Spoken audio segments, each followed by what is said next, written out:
Tapi kalau kitanya tidak sabar, ya tergesa-gesa mau masalah kita ini cepat selesai, maka jangan harap persoalan kita akan bertambah baik, justru akan bertambah buruk.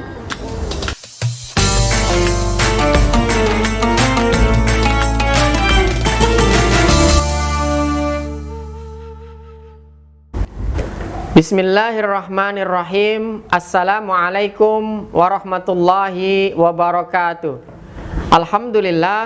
Alhamdulillahirabbil alamin. Wassalatu wassalamu ala sayyidina Muhammadin wa ala alihi wa sahbihi ajma'in, amma ba'du.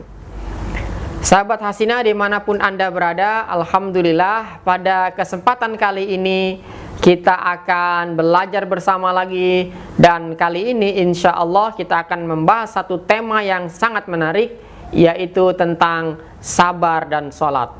Di mana Allah Subhanahu wa Ta'ala berfirman di dalam Al-Quran di surat Al-Baqarah ayat 35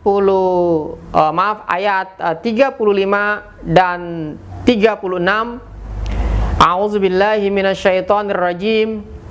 Bismillahirrahmanirrahim. Wasta'inu bis-sabri was-shalah wa innaha lakabiratun illa 'alal khashi'in alladzina yazunnuna annahum mulaqu rabbihim wa annahum ilaihi raji'un. Allah Subhanahu wa Ta'ala nyatakan di dalam Al-Qur'an, minta tolonglah kalian dengan sabar dan sholat. Sesungguhnya itu merupakan satu hal yang berat, kecuali bagi orang-orang yang khusyuk. Apa itu orang yang khusyuk? Orang yang merasa akan bertemu dengan Allah Subhanahu wa Ta'ala. Jadi orang yang mengira bertemu Allah Subhanahu wa Ta'ala. Nah, kalau kita pahami, kita lihat di ayat ini, kenapa Allah menyuruh kita untuk bersabar ketika kita minta tolong? Tentu kan kalau kita minta tolong pasti kita ada masalah, kita ada persoalan, kita ada ujian dalam hidup kita. Terus kenapa kita diminta oleh Allah Subhanahu wa Ta'ala untuk bersabar dulu dan tetap melakukan sholat? Karena sahabat Hasinah, banyak orang yang punya masalah dalam hidupnya, masalah apapun itu. Tentunya mereka ingin segera selesai masalahnya tersebut. Nah, karena ingin cepat selesai masalahnya, kemudian mereka tidak sabar. Akhirnya apa? Melalaikan sholat, menunda-nunda sholat. Nah, ini yang dimaksudkan oleh Allah Subhanahu wa Ta'ala. Kenapa kita harus sabar dulu? Karena apa? Bisa jadi pada saat kita sholat, kita masih keingetan dengan persoalan kita, kita masih keingetan dengan masalah kita. Nah, sehingga sholat kita jadi tergesa-gesa, sholat kita jadi tidak khusyuk, sehingga apa? Kualitas sholat kita jadi tidak maksimal. Nah, sehingga apapun yang kita minta pada Allah Subhanahu wa Ta'ala di dalam sholat kita, setelah sholat kita, itu tidak menjadi sesuatu yang begitu berkesan. Kenapa? Karena kita masih ke bawah dengan pikiran-pikiran masalah kita. Nah, jadi bayangkan, ya kalau kita terus melakukan sholat kita seperti itu dalam kondisi tergesa-gesa, terburu-buru, apalagi diperangi dengan persoalan-persoalan yang memang ya tidak bisa dipungkiri saat itu kita sedang dibombardir oleh pikiran-pikiran kita. Ya, sekali lagi, masalah apapun itu. Nah, artinya apa? Yang ingin saya tekankan di sini, sahabat Hasinah, adalah kenapa tadi Allah menyuruh kita untuk bersabar dulu, untuk tetap melakukan sholat. Jadi kalau kita punya masalah, kita ikhlasin dulu masalah kita ambil wudhu, kita sholat. Jangan karena ada masalah, kita tergesa-gesa, pikiran kita ngalor ngidul kemana-mana, sehingga fokus kita jadi pecah. Ya, kita jadi tidak khusyuk sholat kita. Nah, artinya apa? Sabar dan sholat. Sabar itu menurut teman-teman sahabat Hasinah kira-kira sesuatu yang kelihatan apa enggak? Enggak kan ya? Kemudian sholat kelihatan nggak kerjaannya? Fisiknya kelihatan, kita sholat kelihatan. Tapi kalau orang sabar itu nggak kelihatan. Nah, apa yang ingin saya sampaikan di sini bahwa sesuatu yang kelihatan, realita, fakta itu adalah ada kaitannya dengan cara kerja otak kita, yaitu otak bagian kiri. Nah, sementara sesuatu yang tidak kelihatan, yaitu ada kaitannya dengan cara kerja alamiah otak kanan kita. Sabar itu adalah salah satu dari fungsi otak kanan kita. Nah, artinya apa? Ketika kita sholat, diminta untuk bersabar. Sabar bahwa masalah kita akan selesai. Ya, karena Allah dalam Al-Quran menyatakan juga, inna ma'al usri yusro. Setiap ada kesulitan, pasti ada kemudahan.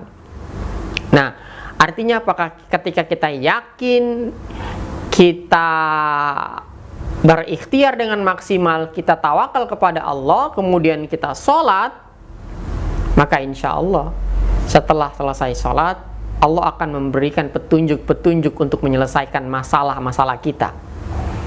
Nah, makanya seberat apapun kondisi kita, seberat apapun masalah yang kita hadapi, sahabat Hasina, tetap harus sabar dan tetap harus sholat. Karena banyak orang menjadi alasan mereka untuk tidak sholat gara-gara pikirannya belum tenang, masalahnya belum beres, nunda-nunda waktu sholat. Nah, sehingga pada saat sholatnya tidak khusyuk, hanya gerakan dan bacaan saja yang tidak berkesan sama sekali. Masya Allah. Nah, ini yang harus kita perhatikan. Nah, makanya itulah pentingnya kita memahami bagaimana otak kita bekerja secara alamiah, sehingga pada saat otak kiri kita terlalu dominan, kita harus buru-buru kembali ke otak kanan kita, istighfar, astagfirullahaladzim. Kok aku tergesa-gesa ya? Kok saya tergesa-gesa ya? Astagfirullahaladzim. Kita istighfar pada Allah. Kenapa? Karena tergesa-gesa itu adalah bagian dari setan. Al-ajalatu minasyaiton. Nah, jadi hati-hati dengan ketergesahan. Makanya sebelum kita sholat, kita diwajibkan untuk wudhu. Di mana wudhu ini itu akan menurunkan gelombang otak kita dari beta ke alfa, bahkan ke theta. Dengan usapan-usapan, dengan basuhan-basuhan air, dengan doa-doa. Itu maksudnya adalah untuk menurunkan gelombang otak kita, supaya pada saat kita sholat, gelombang kita berada di gelombang frekuensi alfa atau bahkan theta, sehingga kita mendapatkan suasana khusyuk, suasana damai, tenang. Sehingga disitulah terjadi interaksi kita dengan Allah Subhanahu wa Ta'ala begitu mesra. Beda halnya ketika kita sholat, gelombang kita masih berada di otak, di gelombang beta, apalagi di gamma. Jadi sholat tapi kondisi kita stres, kondisi kita was-was, kondisi kita khawatir. Tentu ibadah sholat kita tidak akan maksimal. Nah, inilah yang harus kita pahami sekali lagi sahabat Hasina, bahwa pentingnya kita memahami bagaimana otak kita bekerja. Karena apa sih?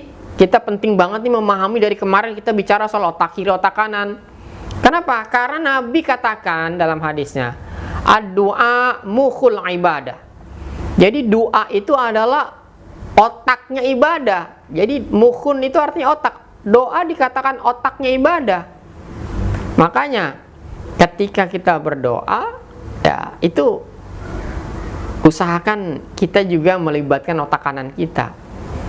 Ya, karena ketika kita berdoa, ketika kita sholat, kita membalanskan, menyeimbangkan cara kerja alamiah otak kiri, otak kanan kita, Masya Allah. Itu sesuatu yang sangat berkesan.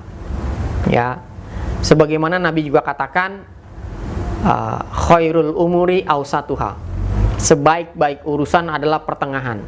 Jadi terlalu kiri tidak bagus, terlalu kanan nggak bagus. Jadi kalau orang terlalu otak kanan dominan, ya tentu dia tidak akan menggunakan logikanya. Ini juga bahaya. Makanya banyak orang tuh ya, ada yang ngaku-ngaku nabi, ngaku-ngaku malaikat. Itu berarti otak kirinya nggak difungsikan itu. Ya logikanya tidak main. Jadi kalau ada orang yang mengaku nabi, padahal di Al-Quran sudah dikatakan, ya nabi itu sebagai nabi penutup, kok ada orang yang ngaku-ngaku nabi? Nah artinya kan bahaya kan. Terlalu kiri juga nggak bagus, karena orang yang terlalu kiri itu pikirannya pendek, gampang mengeluh. Maka Makanya ketika orang sholat ada masalah, pengen cepet-cepet masalahnya selesai. Nah, untuk itu sekali lagi yang perlu kita pahami di sini, yang perlu kita tekankan di sini adalah kita dianugerahkan Allah, ya, itu berupa otak yang sangat luar biasa. Otak pembeda antara kita dengan makhluk-makhluk lainnya. Memang semua makhluk kecuali tumbuhan ya itu tidak dikasih otak. Nah, tapi kita dikasih pikiran. Nah, pikiran itu tadi ada yang kiri, ada yang kanan. Mana yang akan membawa kita? Dua-duanya bisa membawa kita ke lembah dosa. Otak kanan juga bisa membawa kita ke dosa, otak kiri juga sama. Tapi ketika kita sinkronkan, ketika kita gabungkan, ketika kita seimbangkan, Masya Allah. Jadi ini yang disebut dengan otak kiri. Ya, ketika dia terlalu dominan, ajak otak kanannya. Otak kanan ketika terlalu dominan, ajak otak kirinya. Ya, sehingga apa? Sehingga dia menjadi sesuatu yang bekerja sama. Nah, ketika otak kiri dan otak kanan kita bekerja sama dalam situasi apapun, baik dalam sholat, dalam permasalahan dan segala macamnya, maka insya Allah kita akan mendapatkan sesuatu yang berkesan, sesuatu yang maksimal. Jadi kalau kita bicara tadi sabar dan sholat, ya pertanyaannya tadi kenapa mesti sabar dulu? Ya karena kalau tadi orang lagi galau, lagi stres, tentu kan mengadu kepada Allah. Ya, sebagai Tuhan pencipta kita ini, sebagai pencipta alam ini, kita mengadu dengan urusan kita. Tapi kalau kitanya tidak sabar, ya tergesa-gesa mau masalah kita ini cepat selesai, maka jangan harap persoalan kita akan bertambah baik, justru akan bertambah buruk. Ya, jadi kalau kita tergesa-gesa, jadi sholat kita tuh jadi tidak berkesan. Kenapa? Karena dalam sholat itu mesti ada namanya tumanina.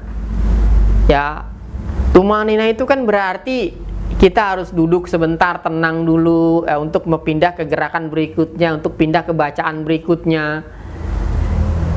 Jadi sambil kita memohon kepada Allah Subhanahu wa Ta'ala, ya ketika kita sholat, ya urusan kita itu akan dipermudah oleh Allah Subhanahu wa Ta'ala. Nah, jadi sahabat Hasina, sekali lagi saya sampaikan, begitu pentingnya kita memahami cara kerja alamiah otak kita. Jadi selama ini banyak orang berpikiran otak itu hanya digunakan untuk berpikir ya secara matematis. Ya kalau kita berpikir untuk kerja, untuk cari uang, ya maka yang kita dapatkan ya seperti itu. Nah, tapi kalau kita berpikirnya bekerja selain mencari uang juga untuk ibadah. Kenapa kita ibadah? Karena misalnya untuk menafkahi keluarga kita, mungkin nanti kita bisa membantu orang lain. Nah, sehingga apa? Kerja yang kita lakukan itu tidak didominasi dengan dorongan fungsi dari otak kiri aja, yang sifatnya hitung-hitungan, sifatnya materi, yang sifatnya juga bisa dibilang membandingkan.